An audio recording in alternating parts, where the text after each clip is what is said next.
Welcome to The Explainer. So glad you're joining us. Today, we are diving straight into some of the most intense, vivid, and honestly kind of terrifying imagery you'll find in any ancient text. We're decoding the apocalyptic beasts of Daniel and Revelation. Now, if you've ever read these passages, you know it can feel a bit like a fever dream, right? We're talking winged lions, multi-headed leopards, dragons, the whole shebang. But what's absolutely fascinating is that these aren't just random chaotic symbols. The source texts actually anchor these dense visions to literal human history. We're talking about empires rising and falling with astonishing precision. So let's unpack this massive historical and theological puzzle together. Here's the roadmap for today. First, context of the visions. Second, four beasts of the sea. Third, the ram and the goat. Fourth, a tale of two horns. Fifth, the beasts of Revelation, and finally, number 6, the ultimate divine judgment. Let's get right into it. Section 1. Context of the visions, shifting from dreams to revelations. Okay, so in the first half of the book of Daniel, he's interpreting other people's dreams. But if we track the timeline, right around 556 BC, there's this massive pivot. God starts granting Daniel his own direct visions. And what's really wild here is the chronological context. The famous fall of Babylon to the Medes and Persians, that doesn't happen until 539 BC. So Daniel is receiving these insanely detailed prophecies about sweeping world history while Babylon is still firmly calling the shots. He is literally being shown the future before it unfolds. Moving to Section 2, Four Beasts of the Sea, Mapping Empires. In Chapter 7, Daniel's looking out at this restless sea. Now the sea is a super common apocalyptic symbol for the chaotic masses of humanity. And from it, four absolutely terrifying beasts emerge, which the text decodes as a succession of historical empires. First up, you have a winged lion, which by the way was the actual historical emblem of Babylon, and it's made to stand like a man. Next is a bear raised up on one side. This represents the brute force of the Medo-Persian Empire, with the Persians being the stronger, dominant side. And you might be wondering, what about those three ribs in its mouth? Well, the sources tell us those were the defeated empires of Egypt, Babylon, and Libya. Then, bam! A four-headed leopard with wings. This represents the blistering, almost unbelievable speed of the Greek Empire under Alexander the Great. Finally, we get this fourth, truly terrible beast with iron teeth and 10 horns. The sources align this one with the mighty Roman Empire, but they make a point to note that the prophecy stretches into the latter days, pointing toward a future, revived empire marked by those 10 horns. Section 3. The Ram and the Goat, a furious clash. So in Chapter 8, the text totally zooms in on one specific historical conflict. We first meet a ram with two horns, and we don't have to guess what this is because the angel Gabriel explicitly identifies it as the kings of Media and Persia, just pushing aggressively in all directions, looking completely unstoppable. But then a he-goat appears from the west, and it's moving so fast its feet literally don't even touch the ground. The text identifies this goat as Greece, and that single prominent horn right between its eyes, the sources directly identify that as its first major king, Alexander the Great. So what actually happens when these two collide? Well, step 1. The goat attacks with this bitter, intense rage. It completely shatters the ram's horns and tramples it. Greece just decimates Medo-Persia. Step 2. The goat reaches the absolute peak of its power, but right at that zenith, the great horn is suddenly broken off. This flawlessly maps to history. Alexander the Great died suddenly at a super young age, right at the height of his global conquests. Step 3. 4 smaller horns grow in its place, spreading toward the four winds. And again, history confirms this to a T. Alexander's massive empire fractured and was divided squarely among his 4 leading generals. All right, Section 4. A Tale of Two Horns, foreshadowing the end. Now we really need to address a major point of confusion here, because both Chapter 7 and Chapter 8 introduce a little horn. But if we look closely, we're actually dealing with two entirely different figures. Let's compare them. The little horn in Daniel 8 emerges from one of those 4 Greek divisions we just talked about. History identifies this guy as Antiochus Epiphanes, a historically wicked Syrian king who invaded Jerusalem, shut down the daily sacrifices, and literally desecrated the Jewish temple by sacrificing a pig on the altar. He was a real historical figure.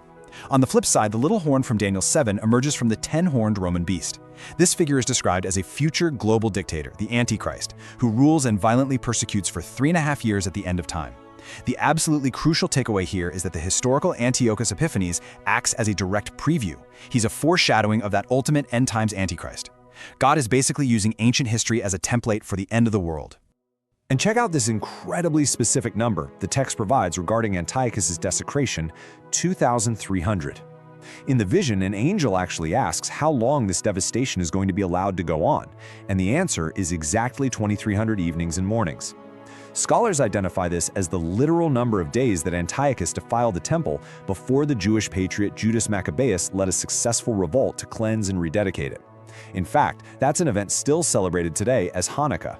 It proves a really deep theological point. God set strict sovereign limits on the exact amount of time allotted for tyranny.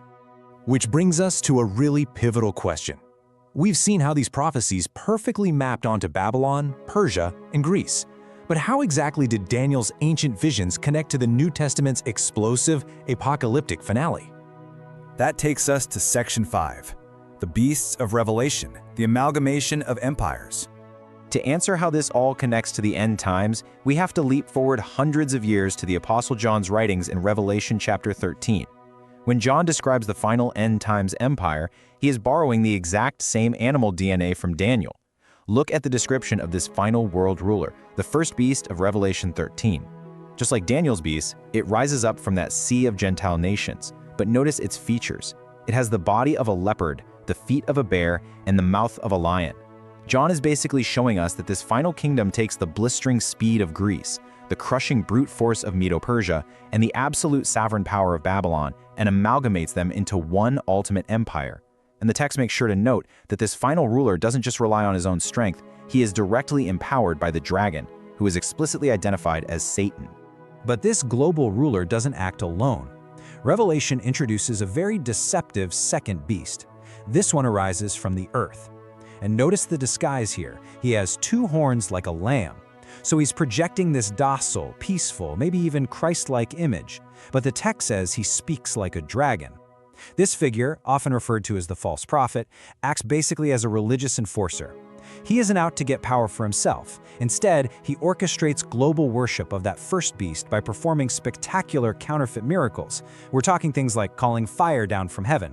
And of course, that leads us to one of the most famous cryptograms in human history, 666. The sources note that in ancient Hebrew gematria, which is just a system where letters actually correspond to numbers, the numerical value of the title Nero Caesar adds up exactly to 666. For a lot of theologians, Nero, the Roman emperor who so viciously persecuted the early church, serves as the primary historical model for the ultimate Antichrist. It ties the ancient Roman beast directly back to this terrifying number. Finally, Section 6, the ultimate divine judgment, God's view of history. You know, humanity often views earthly empires like King Nebuchadnezzar's dreamed statue back in chapter 2. We see him as shiny, precious, and glorious. But God? He views them as ferocious, destructive beasts. And getting this unvarnished divine perspective took an immense toll on Daniel. Imagine hearing a terrifying voice from heaven suddenly booming out, "Gabriel, make this man to understand the vision." Fun fact, this is actually the very first time an angel is named in the Bible. The sheer weight of this massive prophetic download terrified Daniel. He fell on his face, and eventually he fainted and was literally sick for days. The physical and spiritual toll of seeing the true nature of global power was just completely overwhelming. Yet, across all these ancient texts, there is one ultimate unifying theological promise regarding all these ferocious earthly powers.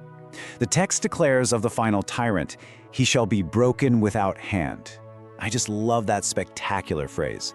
It means this final empire isn't going to be defeated by an election or a human army or some grand rebellion. It will face a supernatural defeat by direct divine judgment. Ultimately, God will not permit the beast to control the world indefinitely. Which leaves us with a final, really provocative thought to consider. We so often look at the geopolitical powers, the massive economies, and the big tech giants of our own day through the lens of human glory. We see them like those shiny, precious metals. But if the ancient texts of Daniel and Revelation teach us anything, it's that God's perspective is radically different. If God views human empires as ferocious beasts rather than precious metals, what modern empires might we be misjudging today? Thank you so much for hanging out with me for this deep dive. Keep questioning, keep learning, and I'll catch you in the next explainer.